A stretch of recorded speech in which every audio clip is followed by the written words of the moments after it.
ये आकाशवाणी दिल्ली है। कृपया हमारे अगले कार्यक्रम की प्रतीक्षा कीजिए। ये आकाशवाणी है। प्रस्तुत है भारतीय संविधान के विभिन्न पहलुओं पर समाज के अलग अलग वर्गों के विचारों पर आधारित विशेष रूपक हम भारत के लोग। आलेख नीरज सोनी। प्रस्तुतकर्ता डॉक्टर संजय सिंह वर्मा।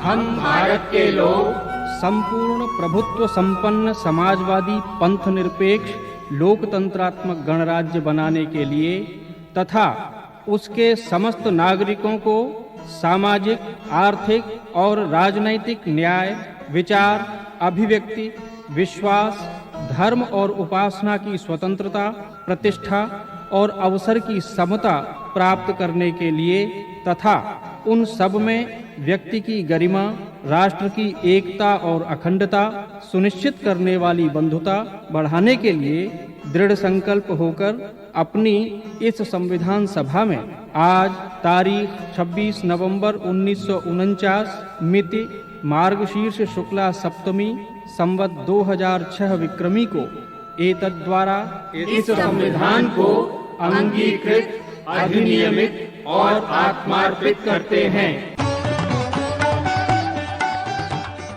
ये है हमारे संविधान की प्रस्तावना। ये प्रस्तावना हमें सामाजिक, आर्थिक और राजनैतिक न्याय उपलब्ध कराती है।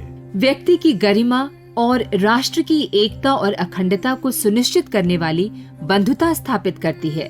ये प्रस्तावना संविधान के आदर्शों और उद्देश्यों तथा आकांक्षाओं का संक्षिप्त रूप है। हमारे स्कूल कॉलेज के सभी बालकों को संविधान का प्रियम्बल कम से कम साल में एक बार सामूहिक रूप से उसका पठन हो, उद्घोष हो, व्याख्या हो। इससे लाभ ये होगा कि संविधान के महात्म्य का सामान्य जीवन में एक स्थान बनेगा।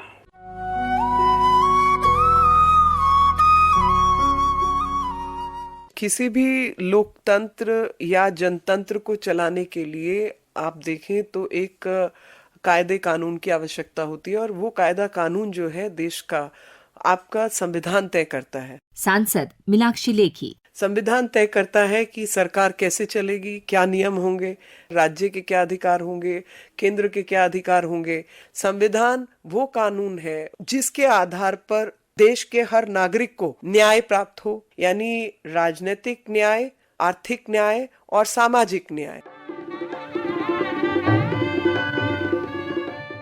गणतंत्र राष्ट्र के बीच 31 दिसंबर 1929 की मध्य रात्रि में भारतीय राष्ट्रीय कांग्रेस के लाहौर सत्र में बोए गए थे। ये सत्र पंडित जवाहरलाल नेहरू की अध्यक्षता में आयोजित किया गया था। इसी बैठक में ये निर्णय लिया गया कि 26 जनवरी 1930 पूर्ण स्वराज दिवस के रूप में मनाया जाएगा।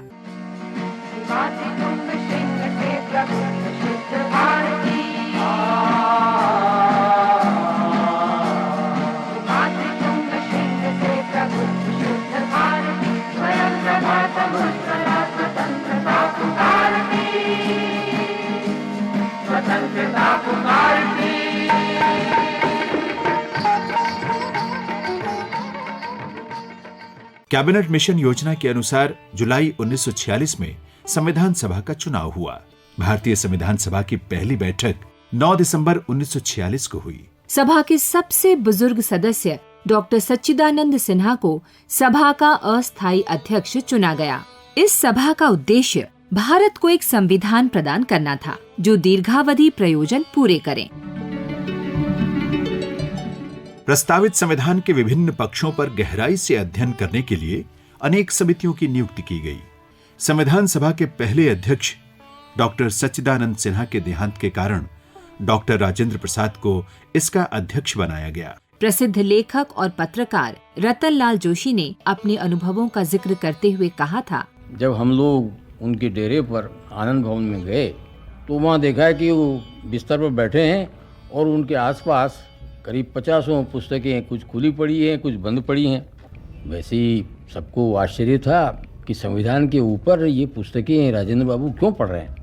बाबूजी से पूछा कि ये आप इतनी पुस्तकें पढ़ रहे हैं, तबीयत भी आपकी ठीक नहीं है, ये कौन सी ऐसी ज़रूरत है।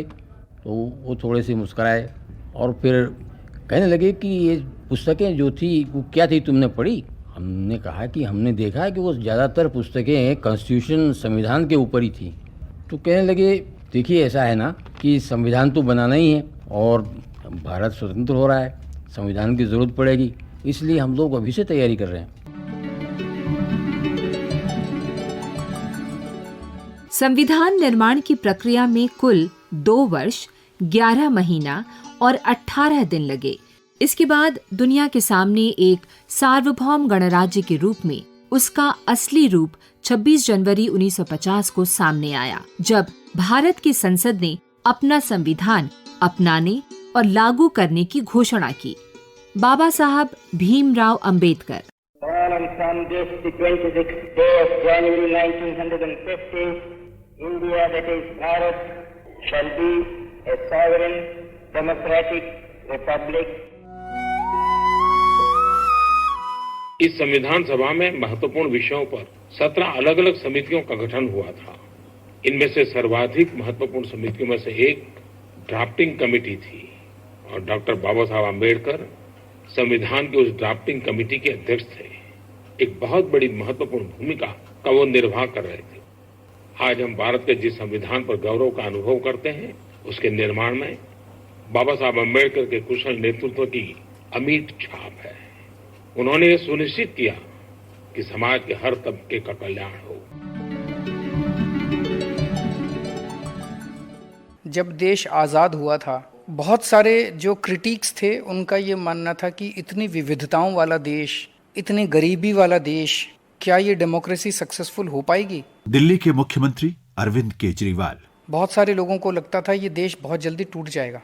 मुझे लगता है कि हमारे देश की जो जनतांत्रिक व्यवस्था है, हर एक को एक वोट देने का अधिकार और हम अपनी राज्य सरकार खुद चुनते हैं। मान लीजिए अगर देश आज़ाद होने के टाइम पे हम कोई ऐसा करते कि पैसे वालों को ही वोट देने का अधिकार होगा या केवल पढ़े लिखे लोगों को वोट देने का अधिकार होगा, एक बहुत बड़ा हिस्सा पूरे विकास से छूट जाता। तो हमारे देश का सबसे बड़ा स्ट्रेंथ जो है वो मैं इस जनतांत्रिक व्यवस्था को और वोट देने के अधिकार को मानता हूँ। भारतीय संविधान का निर्माण भारत के प्रत्येक नागरिक के कल्याण के लिए किया है। कोलकाता से डॉक्टर शांति चौधरी।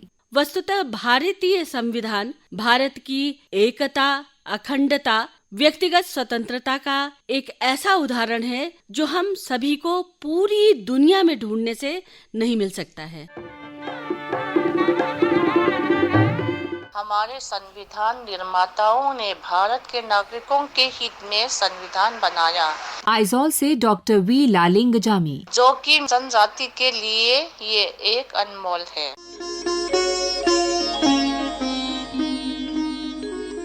अगर आप कॉन्स्टिट्यूशन की हम बात करें तो कॉन्स्टिट्यूशन में मेरा विश्वास पूरी तरह से है और सभी का होगा, क्योंकि हमारे देश की नींव ही इस कॉन्स्टिट्यूशन पे बेस्ड है। लखनऊ की युवा छात्रा आरती भट्ट। और अगर आज मेरे पास ये हक है कि मैं अपने देश का प्रधानमंत्री चुन सकती हूँ या प्रतिनिधि चुन सकती हूँ, तो इससे बेहतर और कुछ नहीं है। आप दूसरे देशों के हालात देख सकते हैं जहाँ पे ये अधिकार आपको नहीं दिया गया है। आज अगर मैं यहाँ पे भी अगर मैं आप लोगों के सामने भी अपनी बात अगर रख पा रही हूँ, अपने विचारों को पूरी तरह से बोल पा रही हूँ, ये भी कॉन्स्टिट्यूशन का ही पार्ट है। मैं भारत के संविधान को अपने देश का सबसे बड़ा धर्म मानती हूँ। इंदौर से सामाजिक कार्यकर्ता जनक पलटा। बहुत विशाल देश का संविधान है जिसमें सभी के हितों को निहित किया गया है। हर भारतीय गर्व करता है कि हमारे देश में हमारे पास मौलिक अधिकार हैं। भारत का संविधान हमारे लोकतंत्र की आत्मा है।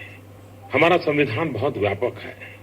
शायद जीवन का कोई ऐसा क्षेत्र नहीं है, प्रकृति का कोई ऐसा विषय नहीं है जो उससे अछूता रह गया हो। सभी के लिए समानता और सभी के प्रति संवेदनशीलता हमारे संविधान की पहचान है। हमारा कर्तव्य है कि हम संविधान का अक्षरशः पालन करें।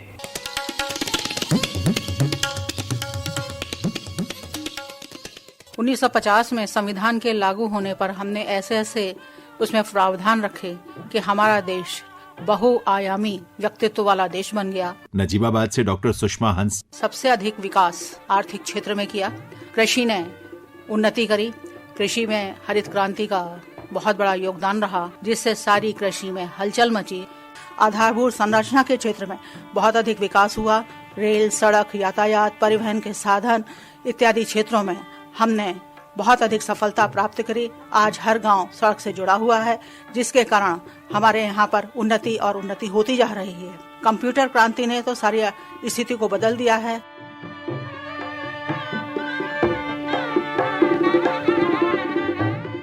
भारत में भी गरीबी की चुनौती है, बेरोजगारी की चुनौती है, महंगाई, असमानता, असहिष्णुता, क्षेत्रीयतावाद, इन सब की चुनौतियां बनी हुई है। गुवाहाटी से पत्रकार रजनीश मिश्र। लेकिन पहले से काफी कुछ बेहतर हुआ है। जब आजादी मिली थी उस समय आप देखिए अन्य देश भी जो आजाद हुए हमारे साथ, उनके लोकतंत्र या उनका गणतंत्र किस तरह से विकसित हुआ। और लेकिन भारत का उसी परिप्रेक्ष्य में देखें आप 6.5 दशकों में काफी सशक्त होकर, सबल होकर, उभर कर सामने आया है। मातृभूमि का वंदन करते करते हम अभिषेक हैं, भांति भांति के सुमन विहसते भारतवासी एक हैं, हम एक हैं, हम एक हैं, हम एक हैं, हम एक हैं। मातृभूमि का वंदन करते करते हम अभिषेक हैं, भांति भांति के सुमन विहसते। संविधान हमारे नागरिक जीवन की गीता है। कोलकाता से अधिवक्ता आशा गुसारिया। संविधान हमारे जीवन की हर गतिविधि को नियंत्रित करता है। साधारण सी लगने वाली बात है कि आज हम देश के किसी भी कोने में कभी भी कहीं भी किसी भी तरह से जा आ सकते हैं। यह एक आज़ादी है मूलभूत नागरिक होने की वजह से। वैसे अगर अचानक से हमें रोक दिया जाए कि तुम्हें कहीं नहीं जा सकते, आज कलकत्ता से दिल्ली नहीं जा सकते, चेन्नई नहीं जा सकते, तब शायद इस अधिकार के महत्व का पता चलेगा। और इसी तरह अपने धर्म का पालन करना, अपनी इच्छा अनुसार, अपनी योग्यता अनुसार किसी भी आर्थिक कार्यकलाप को कर पाना, अपना मनचाहा खान पान करना, चिकित्सा पाना, व्यक्तिगत और सामूहिक आज़ादी सम्मान पूर्वक जीने की गारंटी कहना चाहिए हमें संविधान से मिलती है। स्वतंत्रता आंदोलन से जुड़े विचारकों और नेताओं ने एक लंबे विचार विमर्श के बाद भारत के जिस संविधान पर अपनी स्वीकृति की मोहर लगाई, उसे आज दुनिया के सबसे बड़े संवैधानिक दस्तावेज का गौरव हासिल है। भारत का गणतंत्र है। रतलाम से अजहर आजमी। भारत का गणतंत्र है एक ऐसा उद्यान, तरह तरह के पुष्प हैं, सबकी अपनी शान। इसीलिए तो चल रहा भारत का गणतंत्र, इसीलिए तो चल रहा भारत का गणतंत्र, क्योंकि इसका संविधान समता का संयंत्र, क्योंकि इसका संविधान समता का संयंत्र। ये एक ऐसा संविधान है जिसमें बराबरी और न्याय के आधार पर अपने नागरिकों के अधिकारों, उनके कर्तव्यों और भावी आकांक्षाओं को स्पष्ट अक्षरों में और पूरे विस्तार के साथ पिरोकर पेश किया गया है। हमारे संविधान की सबसे प्रमुख विशेषता ये है कि इसकी जड़ें भारत की संस्कृति में हैं, लेकिन इसमें दुनिया के अधिकांश प्रमुख लोकतांत्रिक देशों के संविधान की अच्छी बातों को आत्मसात किया गया है। भारतीय संविधान के इस विराट स्वरूप के पीछे उसके निर्माताओं की सोच का खुलापन और सद्विचारों को स्वीकार करने की इच्छा थी, भले वो विचार कहीं से भी आए हों। मूलभूत अधिकारों का विचार अमेरिकी संविधान से लिया गया तो संसदीय व्यवस्था ब्रिटेन से, नीति निर्देशक तत्वों को आयरलैंड से लिया गया तो राष्ट्रीय संकट काल जैसे कठिन मौकों के लिए आपातकाल का विचार जर्मन संविधान से लिया गया। इसमें देश की अखंडता बनाए रखने के लिए केंद्र और राज्यों के अधिकारों की साफ सुथरी व्याख्या है। भारत की अलग अलग भाषाओं, सांस्कृतिक मान्यताओं और पूजा पद्धतियों तथा कमजोर वर्गों और क्षेत्रीय आकांक्षाओं के लिए पूरा सम्मान और सुरक्षा भी इसमें शामिल है। भारत की सुरक्षा, एकता और अखंडता में सीमा सुरक्षा बल के योगदान को बता रहे हैं बल्कि कृष्ण कुमार शर्मा। सीमाओं की सुरक्षा बहुत अहम रोल प्ले करती है किसी भी कंट्री के डेवलपमेंट में, ग्रोथ में। तो हम समझते हैं कि बीएसएफ अपना ये रोल बहुत अच्छे से निभा रही है। इसके साथ साथ जितनी भी आंतरिक सुरक्षा से संबंधित चैलेंजेस देश के सामने आए हैं, उसमें बीएसएफ ने एक बहुत अहम भूमिका निभाई है उन्हें कंटेन करने में। देश की जितनी भी मेजर प्रॉब्लम्स हैं उन सब में हम कोशिश करते हैं कि किस तरह से अपना योगदान दिया जा सके। जैसे मैं आपको बताना चाहूँगा कि पर्यावरण की सुरक्षा की बात है, तो आपको जान के खुशी होगी कि बीएसएफ ने अब एक ही घंटे में 5 लाख से अधिक वृक्षारोपण किए और उन वृक्षों में 80% का सर्वाइवल रेट है। तो ये आप देखिए कि हम अपने जो दायित्व हैं उनके प्रति, सामाजिक दायित्वों के प्रति कितना सजग हैं। हम लोग रेन वाटर हार्वेस्टिंग भी करते हैं। हमारे यहाँ 2000 से ज़्यादा पूरे हिंदुस्तान में छोटे मोटे एस्टेब्लिशमेंट्स हैं, बॉर्डर के ऊपर और अंदर भी। उन सब जगह पे जो भी चीज़ संभव है उस साधन के मार्फत हम रेन वाटर हार्वेस्टिंग करते हैं। एक मैंडेट जो बीएसएफ का है वो है अपने बॉर्डर पॉपुलेशन में कॉन्फिडेंस पैदा करना कि अगर कोई बात होगी तो बीएसएफ उनके साथ है। तो मैं आपको बताना चाहूँगा कि जब कभी भी कोई नेचुरल डिजास्टर होता है, जैसे आसाम में फ्लड आते हैं, बंगाल में फ्लड आते हैं या जम्मू एंड कश्मीर में फ्लड्स आए, उन सब जगह पे बीएसएफ फर्स्ट रिस्पॉन्डर रही और हमारे इस रेस्क्यू एंड रिलीफ ऑपरेशंस को सब जगह सराहा गया। केदारनाथ जी की जो त्रासदी हुई जिसमें फ्लैश फ्लड्स में काफ़ी लोग हताहत हुए, बीएसएफ का एक सेंटर देहरादून में है, वो सबसे पहले रिस्पॉन्ड करने वाले लोग थे और उन्होंने पहुंचकर सैकड़ों लोगों को बचाया और बीएसएफ को उत्तराखंड सरकार ने देवदूत की उपाधि दी। हमारा प्रगति देश की, हमारा प्रगति देश की, मानवता उत्थान, मानवता उत्थान, धर्मवीर हम भारत की संतान। मुझे लगता है कि हमारे भारतीय होने का एक अर्थ यह भी है कि हम हमारे समाज के लोगों की तकलीफों और तमन्नाओं से वैसे ही जुड़ सके जैसे हम अपनी मुसीबतों और मनोकामनाओं से जुड़ते हैं। नागपुर से साहित्यकार जयशंकर। ऐसा सोचना भी हमें हमारे संविधान से, हमारे गणतंत्र से ही मिला है। एक नागरिक की हैसियत से हमें अपने त्याग, समर्पण और आस्था से हमारे गणतंत्र को बनाए रखने की, हमारे संविधान को बचाए रखने की कोशिशें करती रहनी चाहिए।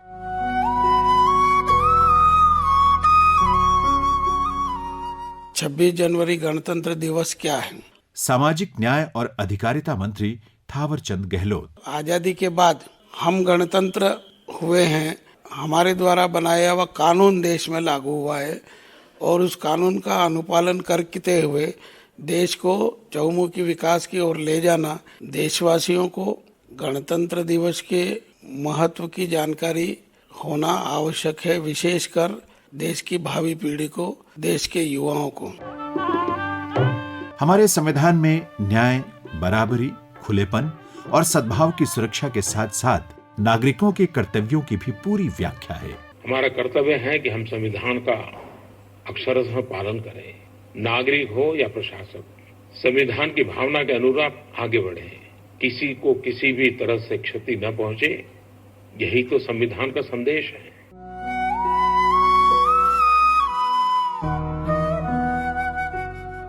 दुनिया भर के संविधानों की तुलना में भारतीय संविधान की एक बहुत बड़ी विशेषता है सभी धर्मों के लिए बराबरी और उनके प्रति सम्मान। विश्व का सबसे बड़ा लोकतंत्र भारत है अपना, सारे विश्व में सर्वश्रेष्ठ हो यही हमारा सपना। विशाखापट्टनम के कवि डॉक्टर टी महादेव राव। बहुल संस्कृति, बहु संप्रदाय मानने सभी स्वतंत्र, हमसे ही होता मजबूत भारत का गणतंत्र। चुनौतियों से संघर्ष कर सफल हो रहे हैं हम, अपनी मातृभूमि के प्रति समर्पण से भरे हैं हम। मानव मूल्य, एकता, भाईचारा हमारे मूल मंत्र, हमसे ही होता मजबूत भारत का गणतंत्र। हो भ्रष्टाचार का डंक या हो आतंक का जहर, नैतिकता आदर्श लिए लड़ते हम आठों प्रहर। हर क्षेत्र में प्रगति पथ पर ले जाता प्रौद्योगिक तंत्र, हमसे ही होता मजबूत भारत का गणतंत्र। भारत के संविधान में इस बात पर भी पूरा ध्यान दिया गया है कि सामाजिक और आर्थिक रूप से कमजोर वर्गों और धार्मिक अल्पसंख्यकों को न्याय के लिए पर्याप्त कानूनी संरक्षण मिले। इसलिए न्यायालयों के अलावा अल्पसंख्यकों, अनुसूचित जातियों, जनजातियों और पिछड़े वर्गों के लिए विशेष आयोगों का प्रावधान रखा गया है। जालंधर से प्रिंसी जी भी कुछ कह रही हैं। महिलाओं को विशेष अधिकार दिए गए हैं। समाज में वंचित रह गए लोगों के लिए विशेष अधिकार प्रदान किए गए हैं। कानून अमीर, गरीब, छोटे बड़े सबके लिए बिना किसी भेदभाव के एक समान न्याय करता है।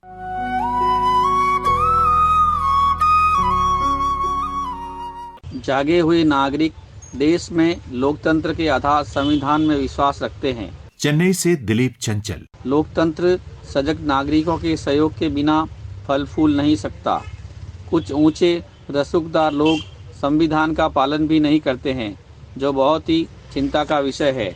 पाठ्यक्रम में संविधान के प्रति छात्रों को उचित जानकारी दी जाए, जो किसी भी क्षेत्र में जाने के बाद उसके नियमों का पालन कर सकें।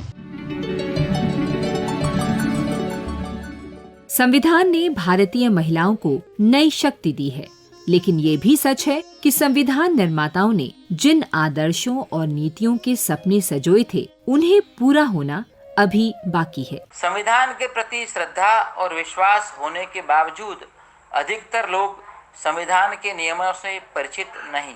चेन्नई से ही प्रहलाद श्रीमाली। यह स्थिति संतोषजनक नहीं मानी जा सकती।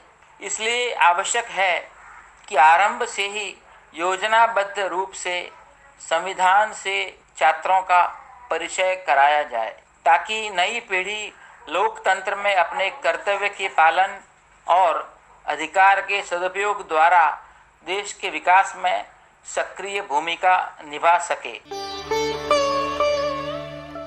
भारत के संविधान में सामाजिक रूप से पिछड़े हुए वर्गों के लिए शिक्षा और नौकरियों में अलग से आरक्षण के लिए व्यवस्था की गई है, जिससे उन्हें आगे बढ़ने का मौका मिले। भारतीय संविधान इस मायने में भी अनूठा है कि ये एक जीवंत दस्तावेज है, जो बदलते समय के साथ लगातार विकसित हो रहा है। संविधान में संशोधन की भी व्यवस्था है, ताकि इसमें समयानुकूल परिवर्तन किए जा सकें। हमने कई अमेंडमेंट किए और हर अमेंडमेंट के बाद हमारा संविधान कमजोर नहीं हुआ, बल्कि और मजबूत हुआ। सांसद मीनाक्षी लेखी। और ये खासियत है हमारे संविधान की, वो देश के हर नागरिक को पता होनी चाहिए और सबको इस बात पर गर्व होना चाहिए कि भारत के लोगों ने अपने आप को इतना सुंदर संविधान दिया है और हम भारत के लोग इस पर नाज करते हैं। भारत के युवा अब अपने कर्तव्यों के प्रति भी सजग हो गए हैं। लखनऊ से युवा छात्र शिखर मुकेश कहते हैं, हमारे देश में आज भी कई ऐसे युवा हैं जो अपने फंडामेंटल राइट्स तो जानते हैं, लेकिन अगर उनसे उन फंडामेंटल ड्यूटीज़ के बारे में पूछा जाए तो शायद वे ना कहें और उनको ना पता हो कि उनकी फंडामेंटल ड्यूटीज़ क्या हैं। हमारे देश को सफल बनाने में जितना योगदान सरकार दे सकती है, उससे कई ज़्यादा शायद हम सब युवा मिल के दे सकते हैं। संविधान एक ऐसा चीज़ है जो प्रत्येक व्यक्ति को लोकतंत्र से जोड़ता है, लोकतंत्र की समझ देता है। लोकतंत्र क्या है यह बताता है संविधान हमारा। कोलकाता से मयंक। इसलिए हमारा जो तरुण वर्ग है, इसको मैं यह कहना चाहूँगा कि संविधान के प्रति अपनी जागरूकता बढ़ाएं, लोकतंत्र के प्रति अपनी जागरूकता बढ़ाएं और हम किस तरह से लोकतंत्र को मजबूत कर सकते हैं, इसके प्रति भी अपनी जागरूकता बढ़ाएं। भारतीय संविधान में सामाजिक न्याय और बराबरी को सुनिश्चित बनाने वाला महत्वपूर्ण तत्व है यहाँ की संसदीय व्यवस्था, जिसमें चुनाव करना आम नागरिक के हाथ में है। अनेक विद्वान और राजनीतिक विचारक इस बात से चिंतित हैं कि एक भरोसेमंद चुनाव व्यवस्था विकसित होने के बावजूद भारत में वोट बैंक की राजनीति आज लोकतंत्र के लिए एक गंभीर चुनौती बन चुकी है। संविधान विशेषज्ञ सुभाष कश्यप कहते हैं, संविधान सभा के अंतिम दिन डॉक्टर राजेंद्र प्रसाद जो अध्यक्ष थे संविधान सभा के और डॉक्टर अम्बेडकर दोनों ने अंतिम 2 दिन में भाषण दिए थे, जिसमें एक ही बात उन्होंने बहुत जोर देकर कही थी कि संविधान अच्छा है या बुरा है। हमने कोशिश की अच्छा संविधान बनाने की, लेकिन ये अच्छा साबित होता है या नहीं इस पर निर्भर करेगा कि इसको चलाने वाले जो लोग पीढ़ी दर पीढ़ी आएंगे वो सच्चरित्र हैं, निष्ठावान हैं, सक्षम हैं या नहीं। अगर वो छोटे छोटे समुदायों को अधिक महत्व देंगे और देश हित को महत्व नहीं देंगे तो संविधान कुछ नहीं कर सकता। हम सब लोगों को एक तो बहुत ज़रूरी है कि देश के प्रति और समाज के प्रति अपनी जो जिम्मेदारियां हैं उसके प्रति भी जागरूक होना पड़ेगा। दिल्ली के मुख्यमंत्री अरविंद केजरीवाल, जब तक लोग जागरूक नहीं होंगे और लोग पार्टिसिपेट नहीं करेंगे तब तक जनतंत्र नहीं चल सकता।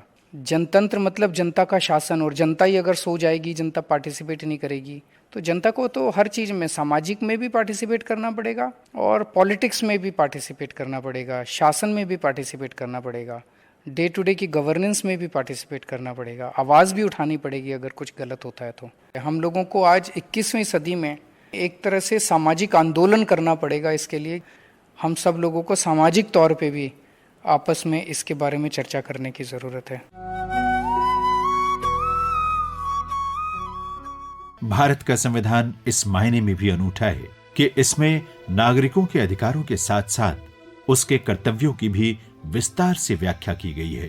कर्तव्य का सारा भाव अधिकार में परिवर्तित हो गया और अधिकार, हक, मेरा क्या, इसने इस प्रकार से जीवन को ग्रसित कर लिया कि कर्तव्य का लोप होता चला जा रहा। हम संविधान के माध्यम से कर्तव्य और अधिकार का संतुलन कैसे बिठाएं, देश के सामने चुनौती है। अगर पीछे मुड़कर देखा जाए तो 6 दशकों से भी अधिक समय में भारतीय गणतंत्र का ये सफर काफी सुखद रहा है। आज ये भरोसे के साथ कहा जा सकता है कि हमारे संविधान के निर्माताओं ने भारत के लिए जो राह चुनी थी वो बहुत सही राह थी। जिस सुशासन का सपना हमारे संविधान के निर्माताओं ने देखा वो अब पूरा हो रहा है। भारतीय गणतंत्र और भारतीय संस्कृति का परचम पूरी दुनिया में लहरा रहा है और विश्व हमारी तरफ आशा भरी निगाहों से देख रहा है। आइए हम सब एक होकर अपने गणतंत्र को मजबूत बनाएं।